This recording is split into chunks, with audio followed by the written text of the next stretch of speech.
legal immigration. This is about illegal immigration. Comey and former Attorney General Loretta Lynch have both been subpoenaed to testify behind closed doors next month. I've really been disappointed in what he's done since he's left, telling us one thing behind the scenes at these closed hearings, and then giving a totally different impression when he was out in public. President Trump is continuing to call on the Senate to pass a major prison reform bill. Now's the time to get it done, because should they have to revisit this when Nancy Pelosi is wielding the gavel, then it's going to be a much worse bill. Ball's up in the air and now loose on the ground, and Oklahoma has it.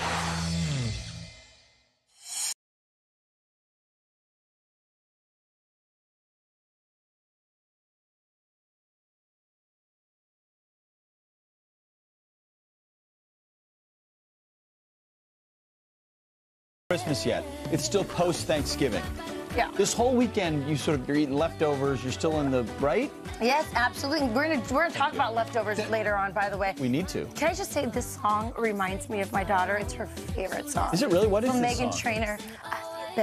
Listen, the holiday season is upon us. On the Saturday after Thanksgiving, and Pete is back. He's back. Well, I do work on the weekends.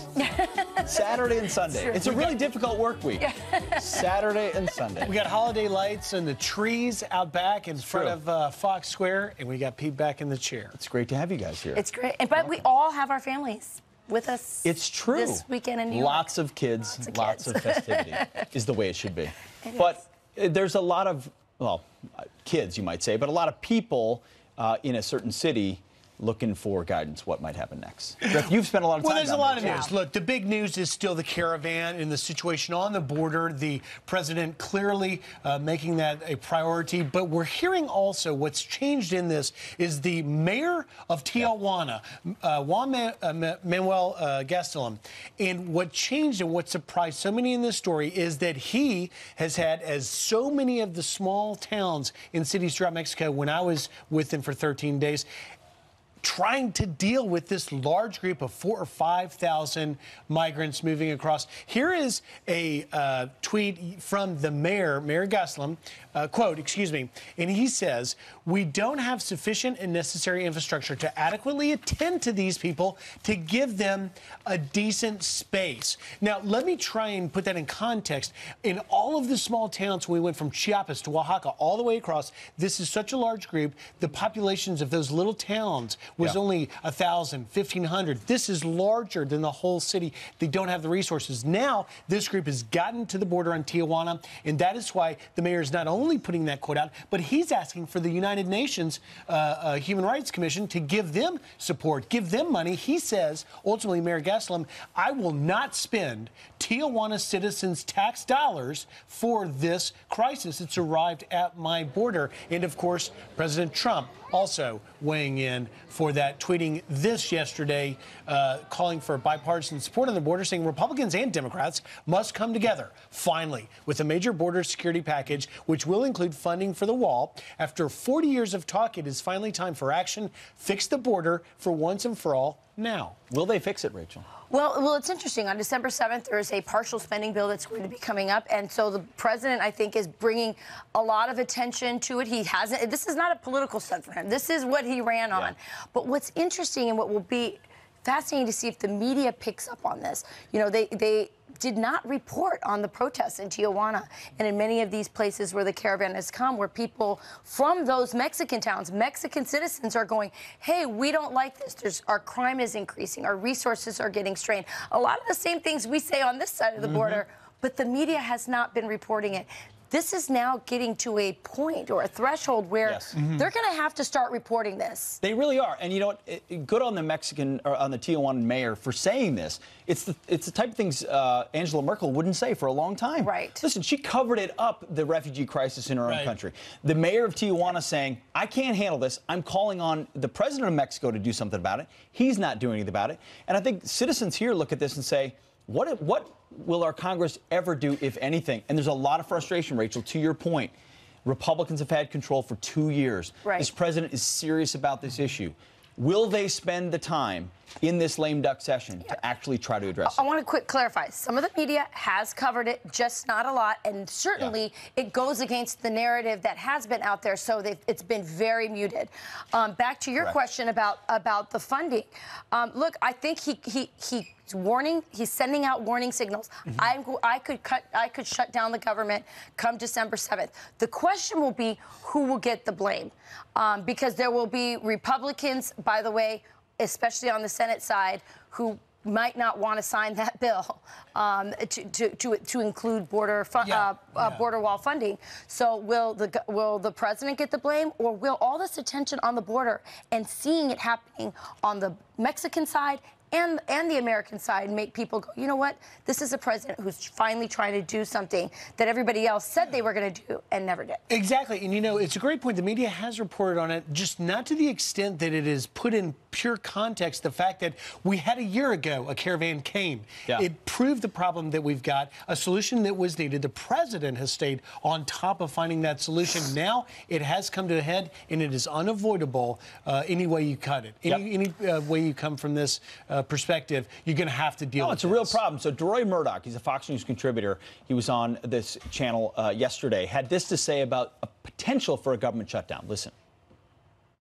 One is he could shut down the government. The second thing, I think once these guys come back from Thanksgiving, he should keep the 115th Congress up on Capitol Hill until January 3rd when the Democrats come in, and they should vote, and litter his desk with legislation on immigration and other things. And the other message that has to go out to all these people we want to rush across the border is, if you want to come to America, do what my mother and father did. When they left Costa Rica, they went to the U.S. Embassy and they filled out visa applications. Fill out the paperwork. That's not too much to ask. If you want to come to America, ring the front doorbell. Don't run in and break in through the bathroom window, which is the approach these people are taking now.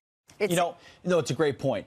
And, we're going to hear more about comprehensive immigration reform, especially with Democrats in charge. Yes. If you want to talk about that, if you're going to be comprehensive, it better include a wall. And I feel like supporters of this president have heard time and time again, it's about time that the showdown and the shutdown actually happen, that Republicans actually stand up for what they say they're going to believe. Because I'm fearful that now that they're in a lame duck session, they'll yap about it a lot, and then they won't do it. And then when Democrats take charge, they'll say, well, we wanted a wall. Well, you had your chance. Right.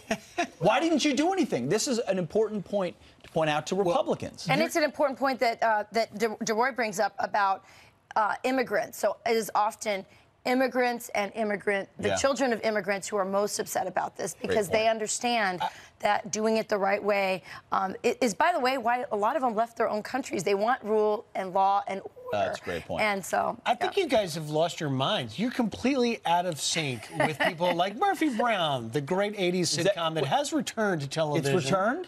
It has. It's back. Murphy Brown is back. She plays her same role, and she has a morning show instead of the investigative show she had in the 80s and 90s. Here you go. Here you go. Now, this is Hollywood clearly taking on. But this played after This is on Thanksgiving evening. This is Murphy Brown. Watch. We received a call from a neighbor here about a taco truck parked in a residential area. Noticed the taillights cracked, ran the plates. Seems the truck belongs to a Carlos and Maria Gonzalez.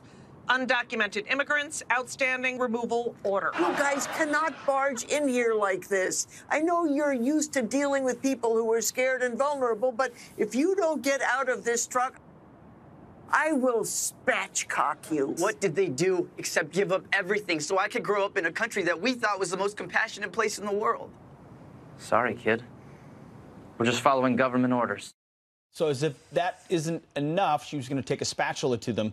She's a morning show host, as you said, Griff. So she went on to say on her morning show, on a fictional morning show, how she responded to it. Watch. Actually, I'm going to go off script for a minute. I normally don't tell personal stories on the air, but something happened yesterday. I can't imagine what it's like for parents to be separated from their child, but I watched it happen to friends of mine. Watching what I did yesterday might have given me a real reason to lose faith in my country.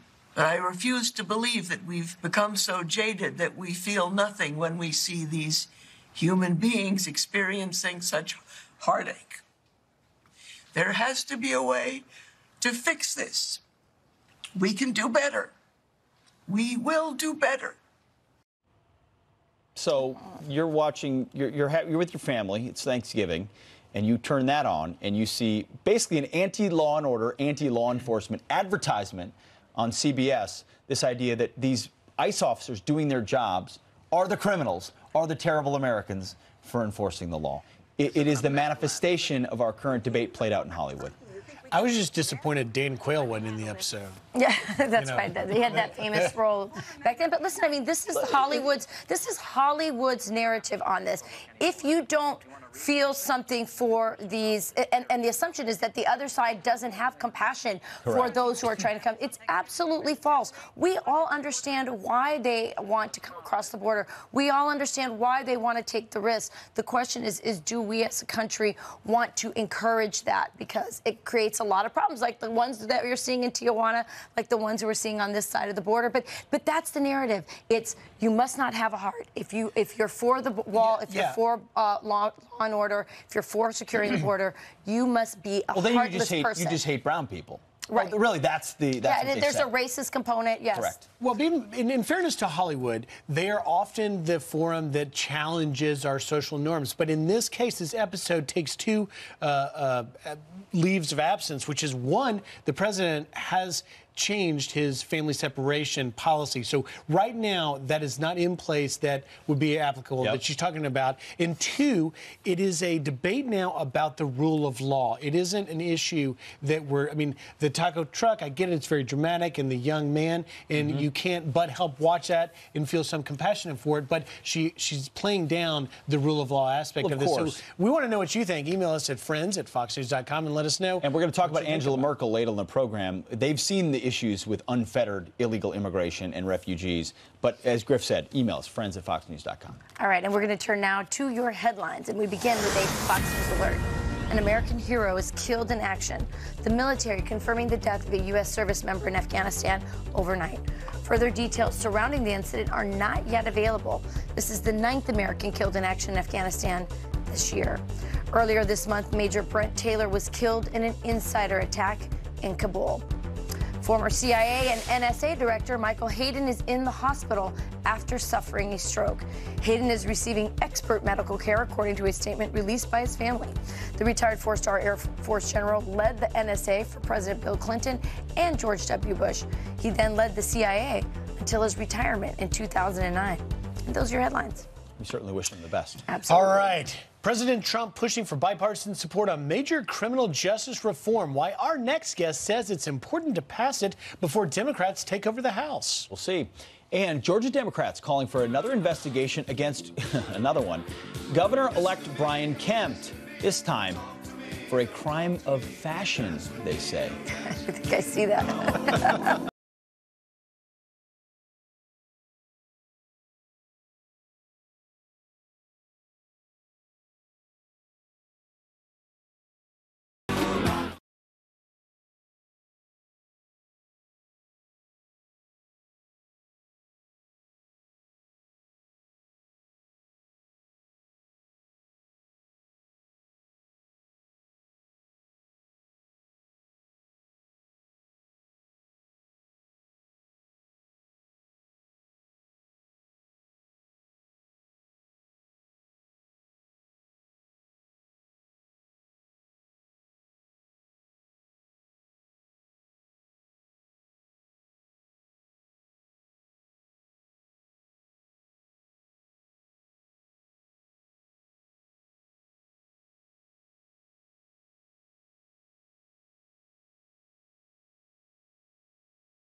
Been doing it for years.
needed in our country, already passed with a big vote in the House, would be a major victory for all. So can Democrats and Republicans actually get this done? We're going to ask Niger Innis of the Congress for Racial Equality. Niger, thanks for being here this morning. So a big priority of this White House, it has not passed the Senate. Will it pass, and what are the impediments at this point? Well, the impediments are you've got a group of conservatives within the Republican caucus led by, I would say, a variety. Tom Cotton is one of them. Ted Cruz, yep. Tom Cotton is one of them as well. And they have serious objections to the Senate bill. But pragmatically speaking, they think it's too liberal, if you will. It's a little bit too much ACLU that is a part of the coalition pushing for criminal justice reform. But pragmatically speaking, I mean, look, I'm a law and order Republican too. But pragmatically speaking, the House version that passed is a lot more conservative. It's a lot more to their liking.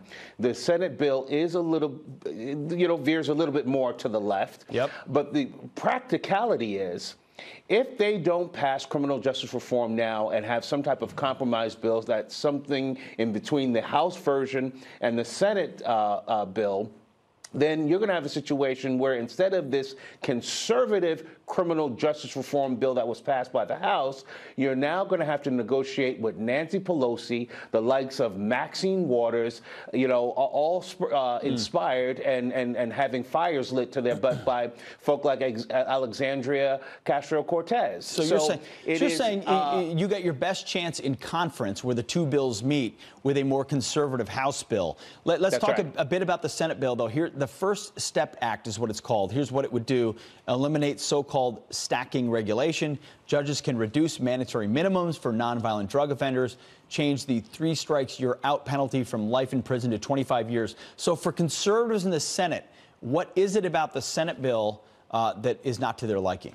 Well, Cotton and Senator Mike Lee out of Utah, had a very interesting, very vigorous exchange. You could call it a Twitter battle, if you will, that National Review covered. And Tom Cotton's concerns are that, when they label folk non-violent offenders, it includes individuals, according to Cotton, that actually committed acts of violence against police officers, including using violent weapons. There are a variety of concerns, but what I say to Senator Cotton, to Senator Cruz, that have, these are good men, principled men that have legitimate concerns. Let's let Mitch McConnell bring it to the floor. Let's have a vigorous debate about it. If Cotton sees something wrong with the Senate version, ask for some amendments, put some amendments on there, but now is the time to get this done because, God forbid, the Senate has to negotiate with the House. I mean, right now, you've got a situation where if the Senate passes something, you can have a reasonably conservative criminal justice reform bill. If the far left-wing House comes in January, then you're talking about taking a Senate far left House measure. Wants open borders and all that other, I mean, not that that's related, but their mindset is totally different. So this all comes down to Mitch McConnell, though, right? I mean, is Mitch McConnell going to bring this forward? I hope so.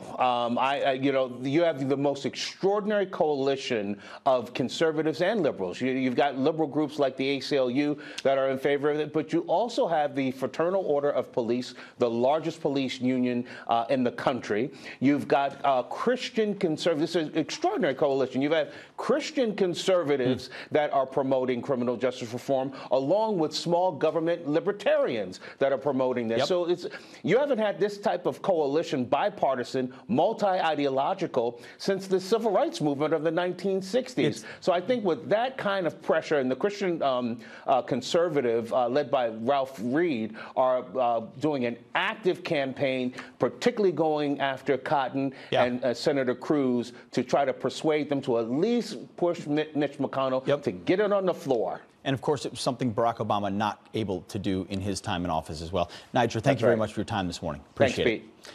All right. Well, we're going to ask, it's some kind of last stand. Will it be Jeff Flake's last stand? How the outgoing senator could block the end-of-year push to confirm the president's judicial nominations. And our next guest's son was killed by an illegal immigrant. He reminds us the real-life consequences of taking in migrants next.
Welcome back. A couple of quick headlines for you this morning. A group of Democrats are vowing to hold votes ransom in Nancy Pelosi's quest for House Speaker. 9 Democrats with the Problem Solvers Caucus, as they call themselves, say they're only supporting a candidate who agrees to overhaul the House rules. Pelosi needs a simple majority for Wednesday's closed-door vote to become the party's Speaker. And as Senate Republicans prepare to push for President Trump's judicial nominations, emphasis on retiring, Senator Jeff Flake may get in the way one last time. He's trying to force a Senate vote on a bill protecting the Mueller investigation before he leaves, and has promised to block judicial nominations until the bill goes to a vote. Strong conservative take. Flake is likely to block needed votes for critical nominees like North Carolina's Thomas Farr. Griff, down to you. Thank you. All right, tensions rising at the border as thousands of migrants begin to arrive on our doorsteps. The media downplaying Trump's concerns as being overblown, but what are the real-life consequences of illegal immigration? Our next guest's son, Drew Rosenberg, was killed by an illegal immigrant back in 2010 and has some strong words for those who want open borders. John Rosenberg is the president of Advocates for Victims of Illegal Alien Crime, and he joins us now. Welcome, Dan. Hi, Rachel. Hi, Griff. How you doing? We're good. We're better than you, Don, because you've suffered what is such a big story right now, and you had to spend Thanksgiving without your son, and I know that must have been tremendously difficult. But as this debate rages across the country, what would you like to say? What would you like the country to know both about this debate we're having and your son, Drew? Well, you know, the most important thing is that we are a welcoming country, and people should be able to come here. They have to come here legally. They have to be vetted. They can't be released into the country until all of that happens, because most of them, particularly when they come in on asylum, they disappear. Some may show up for their hearings, but when they get their deportation order, they don't leave. Right now, there's almost 250,000 illegal aliens in federal prisons and state and local prisons and jails.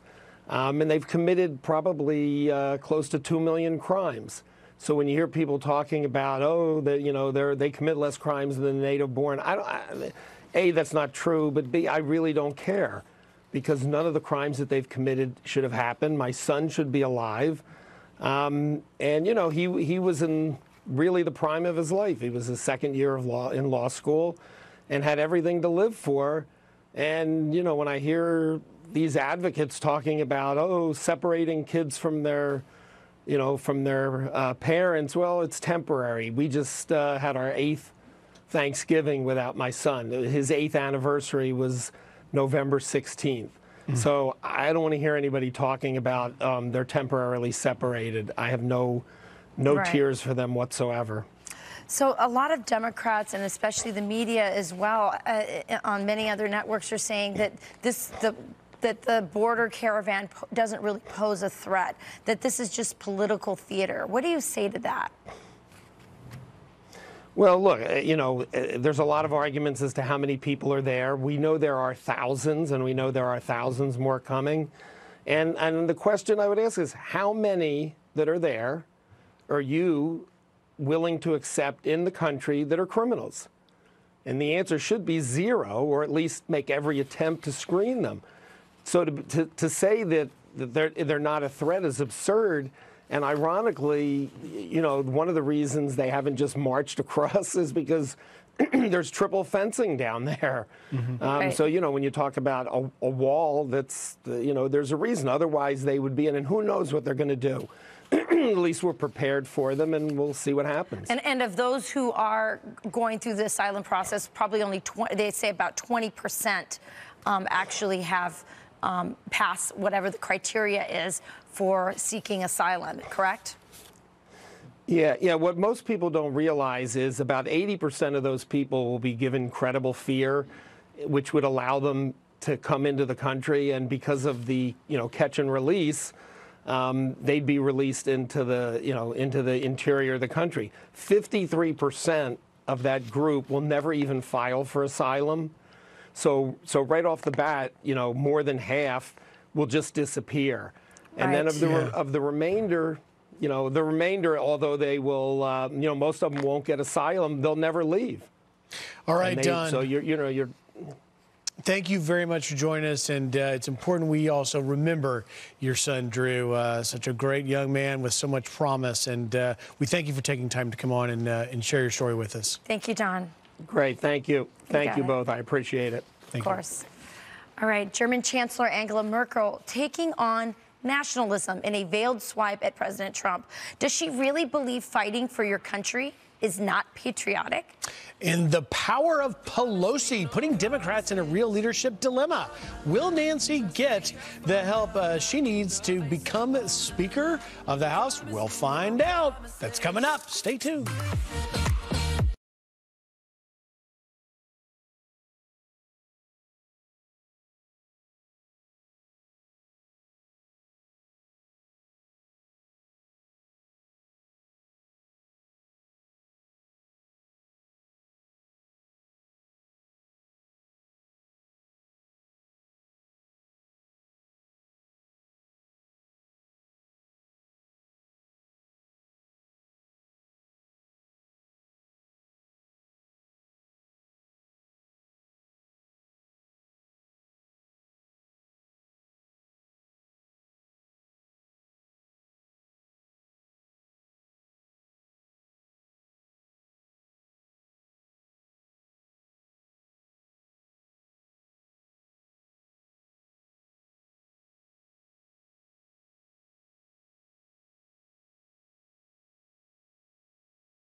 Been to Fox. Come on out this Christmas season. It's a neat place to be. Yeah. But if you're, I mean, Germany has famous Christmas markets, don't they? Yes, it's like they a really famous German thing, right? Yes. And it's part of what makes that country special. Well, their chancellor, who's outgoing, right? She's on her Angela Merkel on her way out. She had something to say about nationalism in a not even a veiled swipe, a clear swipe of this president. This is what Angela Merkel had to say on Wednesday. Listen to her. She said, "In this day, nation states should today, I say, be ready to give up sovereignty, but in an orderly procedure, of course. Either you are one of those who believe they can solve everything on their own and only have to think about themselves. That is nationalism in its purest form. This is not patriotism." Griff, I'll give it to both of you, Griff and Rachel. The ordered end of sovereignty sounds like the perfect globalist bureaucratic calculation there. Give up your sovereignty, but we'll do it in an ordered way. Well, and by the way, this is why she's so unpopular in her own country. You know, it reminded me of something that President Donald Trump said. You know, he has lots of famous lines, as you all know, but there's one that he said that really grabbed me as an American. He said, "I'm the president of Pittsburgh, not Paris." Yeah. And it really sort of encapsulated, I think, the way most Americans feel. They really want an American president. They're not interested in a global president like President Obama, I think, attempted to be. Well, and I believe we've got a flashback shot from President Trump defending sort of this viewpoint here. Take a listen to this, and then I'll talk about it on the back end. I am very proud of our country. We cannot continue to allow what's happened to our country to continue to happen. We can't let it happen. So I'm proud of our country. And I am a nationalist. It's a word that hasn't been used too much. Some people use it, but I'm very proud. I think it should be brought back. I'm somebody that wants to help other countries of the world, but I also we have to take care of our country. So he's saying, in a world gone global, if you believe that your country is good and right and true and free, then defending your nation is the new patriotism. Right. Really, in a world gone global, if you love your country, nationalism is patriotism.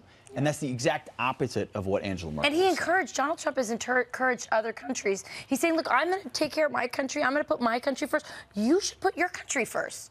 And the citizens of those countries have heard our president say that. And I've talked to those people in many of those countries, and they go, yeah, I wish my president or my prime minister or whoever is in charge would put us first. And you have to step back just a bit and realize he is a businessman that got into politics because he felt a calling to lead the nation. And so, you know, while the left has associated a really racist, tie to the nationalism title, it was in so many of these trade deals when he started to fight back against China, started to fight back with people in all of these pacts, he said, I'm going to do what's best for me. And you know what?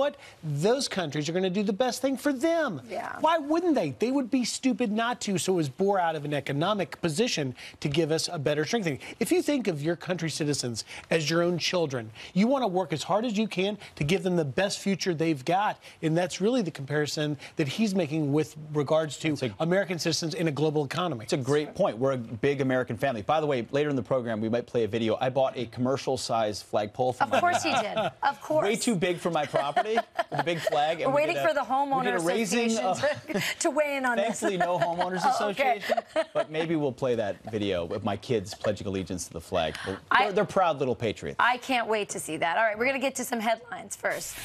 Democratic Socialist Alexandria Ocasio-Cortez, always in the news, and weighing in on the federal government's new report on climate change. The New York Congresswoman-elect tweeting in part, quote, "People are going to die if we don't start addressing climate change ASAP." The report warns of devastating health and economic costs to the U.S. in the coming years. The left wants the feds to investigate a breach in the Peach State. The Democratic Party of Georgia is mocking Governor-elect Brian Kemp's fashion sense. The party claiming to launch various investigations into Kemp's wardrobe, tweeting, quote, "Actual evidence presented shows a major fashion breach." The apparent joke seems to be a dig at Kemp for keeping his suit jacket buttoned while sitting down. Oh, boy. Yeah, it is a fashion offense, I guess. Real and fake Christmas tree sellers are pining for your purchase. They're creating new online ads to convince you that their trees are greener and greater than the others. Smells like Christmas. That can't be manufactured. So get the family together and make a memory that'll last a lifetime. It's Christmas. Keep it real. Real Christmas trees in the Duffy house, as you can imagine, with a lumberjack as the dad. So what kind of Christmas tree do you prefer? Let us know at friends@foxnews.com. Are you doing the fake ones or are you doing real ones? I grew up with those silver trees. Do you remember those in the 70s? Oh, yeah. I was a military brat, so we couldn't, that's what you had to do. True. You can ship it and take it anywhere. Well, one thing's for sure is it's time to put your tree up because the weather has let us know it is the holiday season. Rick? What's that? Was it chilly for you?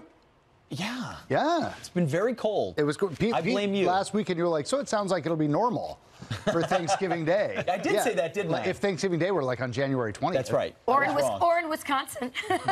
or in Wisconsin. Yeah, exactly. Really cold, but the cold is for the most part gone. Still chilly across the east. Even down across Atlanta, you're stuck in that wedge right there, and you've got some chilly air. A lot of rain. So getting to Thanksgiving was pretty easy on Wednesday. Getting away from mom or grandma, if that's what you're trying to do now, not going to be as easy. Big storm here across the east. Won't have that much rain across parts of Florida, but we have this icing going on right here across parts of the Central Appalachians. Watch if you're driving there. We're going to see that later on today across I-80, across parts of Pennsylvania. But a lot of rain along with this. And then a new storm that's across parts of the northern Rockies is going to bring some big snow across parts of the Central Plains tomorrow. Maybe up to about a foot across parts of Iowa and northern Illinois, maybe Chicago. More rain eventually coming into the West Coast as well. Few travel delays today across parts of the South with that storm. And then temperature-wise, things are going to be getting a little bit better. Don't know what that is. That didn't work. That didn't work. But why would anyone be trying to get away from mom or grandma, Rick? Don't ask me that. I'm just saying if that was the case. By the way, my parents are staying with me right now, so that is not a referendum on my parents. I thought so. I wanted to give you a chance to correct that. Yeah, thank you. You got it. Thank you, Rick. Thanks, Rick. Appreciate it. All right. So you got some cool stuff going on. I do. So do you on Fox Nation. And why don't we just show the clip, and then I'll talk about it on the other end, because this is my new show on Fox Nation.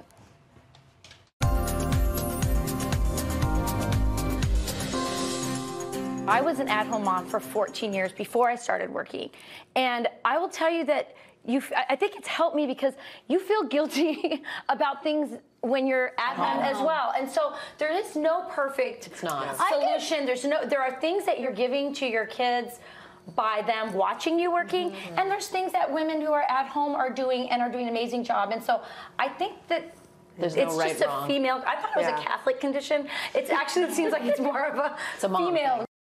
Those are tough questions. Listen, this has been the best thing I think I've ever done at Fox. It is so fun. I'm getting groups of women together. We started off with Fox Moms, so we had Ainsley and Janice Dean and Lauren Simone and Simonetti and and Melissa Francis, of course. So all moms, we got together, we went to a hotel, and we just talked about everything under the sun: family, our husbands, our kids, current events, the political environment in the country today, and just put it all out there and recorded it all. And now we're going to go all across the country. Good. So we're going to do it in Texas and Arizona and in the Midwest. It's so just no great. Commercial breaks. Talk about whatever you want. Yes. And people can subscribe and watch kind of a behind-the-scenes conversation. Right. It's like getting your girlfriends together and having a conversation. But they're moms. They're all moms. They're all moms. Moms rule the world. They probably have the same problems and frustrations that you have. So go to Fox Nation, foxnation.com. A couple more days, you can become a founding member of this new streaming service, and you get cool shows like that. And you can pick whatever you want. You can watch the moms, you can watch the documentaries, you can watch the live shows. It's a cool new feature on the Fox. It's awesome. Family. Well done, Rachel. Thank you. I think I'm going to watch Moms. Can dads watch Moms? Dads can watch Moms. Okay, I think I will. And the power of Pelosi, if there is such a thing, putting Democrats in a real leadership dilemma. Will Nancy's persuasion help get her the votes she needs to become the speaker? And Thanksgiving may be over, but what about those leftovers? The guide on just how long those leftovers will last. Forever. That's coming up. Here's a hint. They're not gone yet.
morning. The master legislator, Nancy Pelosi, appears to be succeeding against some of the Never Nancy Democrats. Reports say she's offering perks to those who back her. So what exactly is she promising, and should the country be concerned? Katie Freitz, managing editor at Olympic Media, joins us now. Katie, good morning. Hope you had a great Thanksgiving. Good morning. You as well.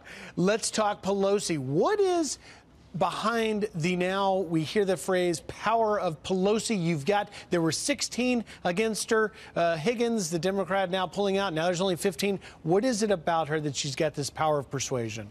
Well, she's certainly got, I think we can say, the sugar, spice, and everything nice. She's definitely wooing these members.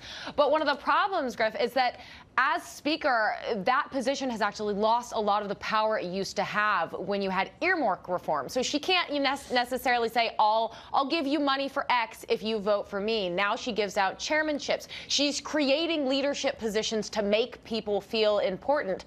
And she's trying to do that to help contend with this influx now of Democratic representatives that are far more left than she is. And I think this is eventually going to come back to bite her. You can only promise so much without eventually having to pay out on those promises. But we just had up on the wall there the brave 15 that are left now that were willing to challenge her, but also you had Congresswoman Mia Fudge that said, I'll challenge her. We need a new voice. You know, if you look at the leadership of the Democratic Party, the three main people from Pelosi, Hoyer to Clyburn, they're 78, 79, and 78. Why isn't there a call with these 15 that are still bravely remaining? Perhaps more will come forward. We'll find out. Why isn't there a call for young leadership in an old Democrat Party? Well, I think there is a call, just no one so far has been willing to stand up and challenge Nancy Pelosi. You have, as you said, you have these 15 or so people, may go higher, may go lower, who want to see change, but they don't actually have that person who's going to carry the banner for them to try and directly challenge Nancy Pelosi. And she does, you know, she has a lot of experience in this game. She's been doing this for a long time. So I think perhaps some of these people weren't expecting the all honey sweet approach from her and were perhaps caught off guard. But again, you can't expect to challenge someone without a challenger. What message, Katie, does it send to young Democrat voters that went out and elected Alexandria Ocasio-Cortez here in New York and elsewhere? What does it say if Nancy Pelosi becomes yet again Speaker? Well, I think it says to them, of course, that while they may be ready for change, Washington and the people they just put in power clearly are not ready for change. And I imagine that that must be very frustrating for them. But I think that you possibly, at least for Republicans, you do want Nancy Pelosi as Speaker because at least she understands that the way forward is not all investigations and impeachment and peril. She understands that there's a fine line you have to walk. Good point, Katie Freitz. Thanks for joining us. And you know, we haven't heard any impeachment talk out of Nancy Pelosi. We'll find out what happens. Thank you very much. All right, the hypocrisy of Hillary Clinton. Now she's pushing for border security, but remember when she said bridges are better than walls? Well, we'll talk about that. And Thanksgiving may be over, but what about all those leftovers? Dr. Nicole Saphier is here with exactly how long they should last in your fridge. She is here. Nicole.